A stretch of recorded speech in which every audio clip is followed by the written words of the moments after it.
You know what's really messed up? When you think you've moved past something and built a whole life together only to find out your husband has been keeping score for 16 years straight. I'm Veronica. I'm 38 now, and I just lived through what I can only describe as the most calculated takedown I've ever witnessed. And the crazy part, everyone thinks he's the hero in this story. Liam and I got married young.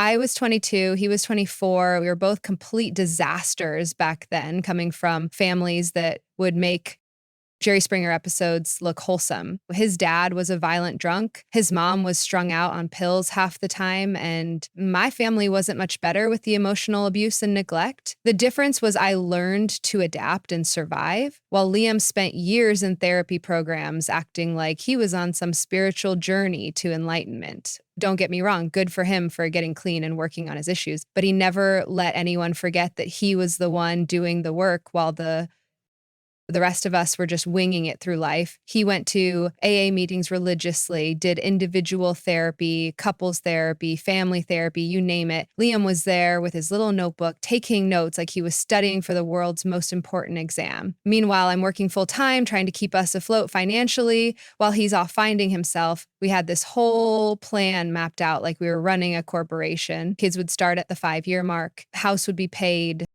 off by year 10. Retirement savings would begin at year 12. Everything was scheduled and organized because Liam needed structure to feel secure. In our 4th year of marriage, things got complicated. We had this mutual friend, Austin, who was around a lot because Liam was sponsoring him through his own recovery process. Austin and I started talking more when Liam was at his various meetings and appointments. At first, it was just friendship, someone to vent to about how isolated I felt in my own marriage. Liam was so focused on his personal growth journey that he kind of forgot he had a wife who needed attention too. I'd try to talk to him about feeling disconnected, and he'd suggest I get my own therapist or maybe join Al Anon since I was affected by addiction through him. Everything was a program or a process with him. There was no room for just being human and messy sometimes. The thing with Austin escalated gradually. We'd text throughout the day, meet for coffee when Liam was busy, and eventually it became physical. Not proud of it, but when you're feeling invisible in your own marriage, sometimes you make choices that aren't smart. Then there was also this situation with a guy from my work around the same time. Looking back, I was clearly acting out because I felt so neglected at home. When Liam found out about Austin, it was like watching someone transform into a completely different person. He didn't just confront me.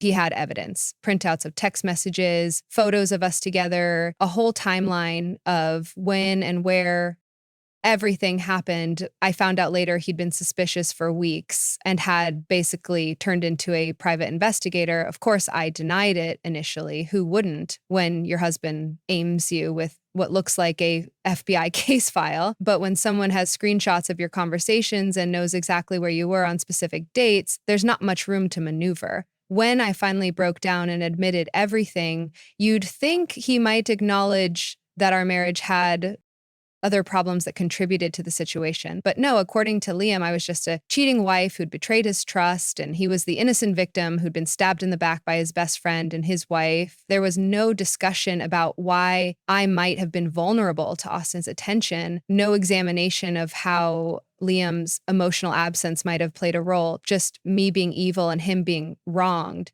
He made me go through this humiliating process of confessing every detail, creating written timelines, answering the same questions over and over in couples therapy. I had to cut all contact with Austin and the work guy, change jobs to avoid any temptation, and basically put my entire life under a microscope for Liam's inspection. I thought we were actually working through it. I did everything he asked, went to individual therapy to figure out why I had acted out, attended couple sessions where I relived my mistakes week after week, answered every paranoid question about my whereabouts and activities. I really believed we were rebuilding something stronger together. We started trying for kids according to our original timeline, and I got pregnant within a few months. Liam seemed genuinely excited about becoming a father, or at least he was good at pretending.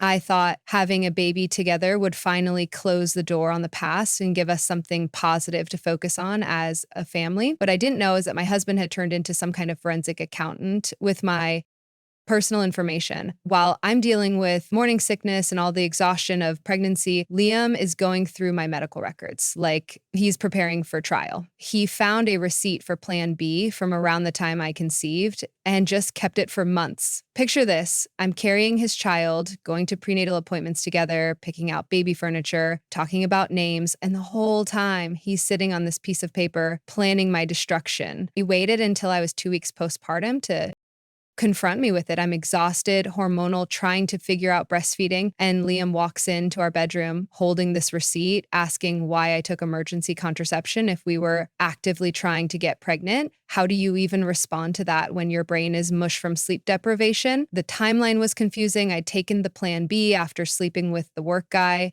Then a few days later, during my actual fertile window, Liam and I had sex, and that's when I got pregnant. But try explaining that to someone who's already decided you're lying about everything. He demanded a paternity test, which felt like the ultimate insult. I knew the baby was his. The math made perfect sense once I thought it through, but Liam wouldn't listen to logic. When the test results confirmed what I already knew, instead of apologizing for doubting me, he just became more cold and distant. That's when he announced we were going to attempt reconciliation for the child's sake, not because he loved me or wanted to repair our marriage, but because he thought it was the responsible thing to do. Like I was some charity case he was graciously helping instead of his wife and the mother of his baby. The next 12 years were pure psychological warfare disguised as a normal marriage. Liam never let his guard down or actually moved past what happened in year 4. Every argument somehow circled back to my affair. Every time I wanted to go somewhere or spend time with friends, I got interrogated like I was on parole. He'd make these comments about how I should be grateful he stayed when other men would have left immediately, how lucky I was that he was willing to work through my betrayal instead of abandoning me like I deserved. He turned my past mistakes into permanent weapons he could use whenever he wanted to win a fight or make me feel worthless. Meanwhile, he acted like staying married to me was this enormous sacrifice he was making for our son's benefit. Every Father's Day card, every anniversary dinner, every family vacation felt like I should be thanking him for his generosity instead of just living my life as his wife. The weird thing is our sex life was amazing during this period, probably the best it had ever been. I think part of me was always trying to prove something to him physically, and maybe he got off on having that kind of power over me. But emotionally, we were basically strangers sharing a house and a child. I kept thinking things would improve as more time passed, that eventually Liam would actually forgive me and we could move forward, but he never let his resentment go. He just got better at disguising it behind therapy language and fake forgiveness. Every year that went by, I felt more trapped in my own marriage, constantly walking on eggshells and trying to earn back trust that he had no intention of ever really giving me. When I started bringing up having another baby, Liam's reaction was like, I'd suggested we commit a crime together. He'd get this disgusted expression and say things like, why would we bring another child into this situation? Like, our family was some kind of disaster zone instead of something we'd supposedly been rebuilding for over a decade. I wanted our son to have a sibling, wanted us to have a fresh start with a new baby that represented our renewed commitment to each other. But Liam was completely stuck in the past, unable or unwilling to see any future beyond the one where I was permanently marked as the woman who cheated on him. He'd talk about retirement plans and our long-term goals, but it became clear he didn't actually envision a real future with me. Every conversation about expanding our family or making major life changes turned into him reminding me why I didn't deserve the things I was asking for. That's when I realized that no matter what I did, no matter how many years passed, I was always going to be defined by those mistakes I made when I was 26 years old. That was my permanent identity in Liam's mind, and nothing was going to change it. The beginning of the end came when I suggested we think about relocating for better opportunities. Maybe move somewhere with lower cost of living where we could get a bigger house and really start fresh as a family. Liam just stared at me like I'd completely lost touch with reality. Why would I want to build a future with someone I can't trust? He said. And that's when everything clicked into place. He told me he'd been seeing his therapist individually, not to work on our marriage, but to process his trauma from my infidelity and figure out his next steps. Apparently, I'd given him PTSD and attachment issues that required professional help to overcome. He turned my mistakes into his personal healing journey and positioned himself as the long-suffering victim of my choices. That's when he delivered the news that shattered everything. He was done. He didn't want another baby. He didn't want to move anywhere together. And he was finished pretending our marriage could work. He said he'd wasted 12 years trying to make it work, but had finally accepted that reconciliation was pointless and he deserved better. He told me he could never look at me as his partner again, that I'd destroyed him at his peak, and now he wanted me to experience the same devastation. The cruelty in his voice was unlike anything I'd ever heard from him. He said I taught him that there were no real teammates in life, so now I could learn that lesson myself. He had already contacted a divorce attorney. No discussion, no final attempt at counseling, no opportunity for me to fight for our marriage, just a unilateral decision that our 16 years together were over because he was tired of punishing me and ready to move on to his real life. He called me a monster and said he couldn't wait to be free from me. After 12 years of accepting his constant reminders of my failures, 12 years of trying to prove myself worthy of forgiveness, this was how it ended, with him finally revealing that he'd never intended to actually work things out. He'd just been biding his time until he was ready to leave. When Liam decided to divorce me, he moved with military precision. Within a week, I was served with papers and he'd moved out, taking our son with him. Not only that, but he'd gotten temporary custody by painting me as emotionally unstable with a pattern of deceptive behavior that made me unfit for parenting. His attorney was this ruthless woman who clearly specialized in annihilating. Wives and family court, she portrayed me as a serial cheater who'd manipulated Liam into staying married through emotional blackmail and threats. They made it sound like I'd trapped him in a toxic relationship when he was too noble and committed to leave. The whole proceeding was character assassination. Liam played the perfect wounded husband, bringing up every argument we'd ever had, every time I'd been out with friends, every moment of tension from our entire 16-year marriage. He made it sound like I'd been having affairs continuously when it was literally just those two situations in year 4 that I'd spent over a decade paying for. But the most painful part was watching him with our son during this process. Suddenly, Liam was father of the year, coaching every sport, attending every school event, helping with homework every night. He was performing this devoted single dad role for everyone to see, doing all the things he should have been doing as a married father, but somehow never quite managed. It was like he'd been saving up all his parental energy for this moment when he could showcase what an amazing father he was without me dragging him down. The judge was completely convinced. Here's this clean-cut guy who'd overcome addiction, dedicated himself to therapy and personal growth. And here's me with my ancient history of infidelity. Didn't matter that those affairs happened 12 years earlier. Didn't matter that I'd been completely faithful ever.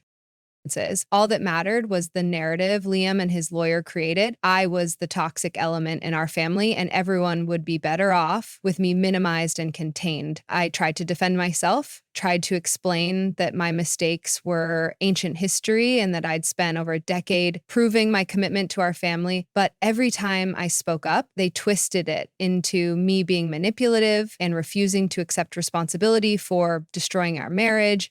How do you argue against someone who spent 12 years documenting every flaw, every mistake, every human moment you've had? How do you defend against a man who's turned forgiveness into a 12-hour setup for the perfect revenge? The system was designed to punish me for crimes I'd already served time for, and Liam knew exactly how to work it.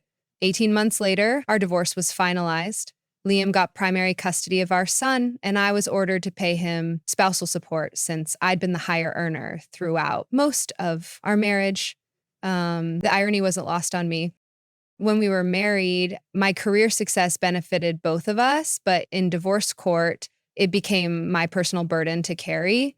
Liam bought himself a gorgeous house in the best part of town and enrolled our son in an elite private school that I'm expected to help fund through child support. He's living his absolute dream life now, exactly like he planned during those 12 years of fake reconciliation. Meanwhile, I'm squeezed into a small apartment across town, working overtime constantly to cover my legal fees and short payments, but what really gets to me is how everyone treats this whole situation. All our mutual friends immediately took Liam's side, celebrating how brave he was for finally leaving such an unhealthy relationship. They act like he's some kind of hero for standing up for himself, conveniently forgetting that he chose to stay married to me for 12 years after my affairs. If I was really such a terrible person, why did he waste over a decade of his life with me? Why did he have a child with me? Why did he pretend to work on our marriage if he never had any intention of actually forgiving me? The truth is, Liam wanted the best of both worlds. He wanted the stability and benefits of marriage and family, but he also wanted to hold my mistakes over my head forever. When I started asking for more, another child, a real fresh start, an actual future together instead of permanent penance, he decided it was time to cash in on 12 years of accumulated resentment. This wasn't forgiveness followed by a breakdown. This was calculated long-term revenge disguised as reconciliation. He never intended to move past what happened in year 4. He just waited until he was ready to destroy me in the most thorough way possible. Now he gets to play the perfect divorced dad while I'm the cautionary tale about what happens to cheating wives. He gets sympathy and support from everyone, while I'm treated like I should be grateful he didn't leave me sooner. Our son barely speaks to me during our limited visits because Liam's done such a masterful job positioning himself as the victim and me as the villain. Even my own child looks at me like I'm the reason his family fell apart. Never mind that his father spent 12 years orchestrating this exact outcome. The worst part is, I know what people think when they hear my story. They think I got what I deserved, that cheaters always face consequences eventually, that Liam was justified in everything he did, but they don't understand what it's like to spend 12 years trying to atone for mistakes you made when you were young and stupid, only to discover it was all for nothing. They don't know what it's like to find out that the man you thought had forgiven you was actually just collecting evidence and biding his time. Liam didn't leave me because of what I did in year 4. He left me because he'd gotten everything he could out of punishing me for it, and he was ready to start his real life without the burden of having to pretend he'd moved on. 12 years of my life wasted on a man who was never going to forgive me no matter what I did. 12 years of accepting responsibility, walking on eggshells, and trying to prove I was worthy of love, only to find out it was all just an elaborate setup for the perfect takedown. Liam got his freedom, but it came at the cost of revealing who he really is. Not the evolved, forgiving man he pretended to be, but a master manipulator who turned marriage into a long-term punishment system. And I was too trusting to see it until it was way too late.